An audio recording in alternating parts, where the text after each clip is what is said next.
ભગવાને એક ગધેડાનું સર્જન કર્યું અને કહ્યું, તું ગધેડા તરીકે ઓળખાઈશ. તું સૂર્યોદયથી લઈને સૂર્યાસ્ત સુધી થાક્યા વગર તારી પીઠ ઉપર બોજો ઉઠાવવાનું જ કામ કરીશ. તું ઘાસ ખાજે, તને બુદ્ધિ નહીં હોય અને તું 50 વર્ષ સુધી જીવીશ.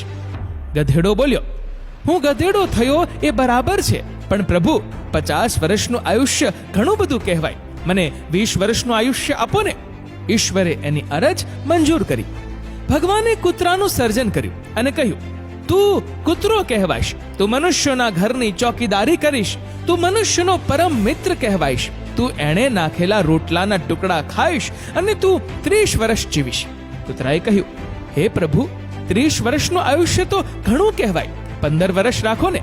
ભગવાને મંજૂર કર્યું. ભગવાને વાંદરો બનાવ્યો અને કહ્યું, તું વાંદરો કહેવાઈશ. તું એક ડાળીથી બીજી ડાળી પર જુદા જુદા કરતબ કરતો કૂદાકૂદ કરીશ અને સૌને મનોરંજન પૂરું પાડીશ. તું 20 વર્ષ જીવીશ. વાંદરો બોલ્યો, 20 વર્ષ તો ઘણા કહેવાય. પ્રભુ, 10 વર્ષ રાખો ને. ભગવાને મંજૂર કર્યું.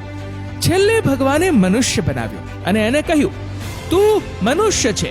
પૃથ્વી પર તું એકમાત્ર બુદ્ધિજીવી પ્રાણી હોઈશ. તું તારી અક્કલના ઉપયોગ વડે સર્વે પ્રાણીઓનો સ્વામી બનીશ. તું વિશ્વને તારા તાબામાં રાખીશ અને 20 વર્ષ જીવીશ. માણસ બોલ્યો, પ્રભુ, હું મનુષ્ય ખરો, પણ 20 વર્ષનું આયુષ્ય ઘણું ઓછું કહેવાય. મને ગધેડાએ નકારેલ 30 વર્ષ, કૂતરાએ નકારેલ 15 વર્ષ અને વાંદરાએ નકારેલ 10 વર્ષ પણ આપી દો ને. ભગવાને મનુષ્યની ઈચ્છા સ્વીકારી લીધી. ત્યારથી માણસ પોતે માણસ તરીકે 20 વર્ષ જીવે છે.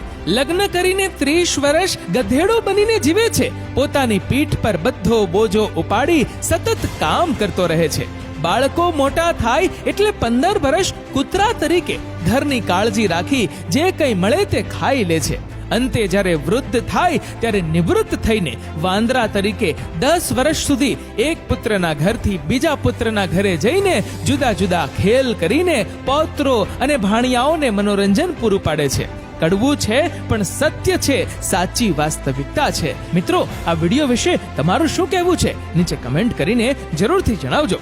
અને મિત્રો, જો વિડીયો ગમ્યો હોય તો વિડીયોને લાઈક કરજો, વધુમાં વધુ લોકો સાથે શેર કરજો અને આવા જ બીજા પ્રેરણાદાયી વિડીયોઝ જોવા માટે સબસ્ક્રાઇબ કરો અમારી ધ ગુજ્જુ મોટિવેશન નામની યુટ્યુબ ચેનલને અને ફેસબુક પર ફોલો કરો અમારા ધ ગુજ્જુ મોટિવેશન નામના પેજને. ધન્યવાદ.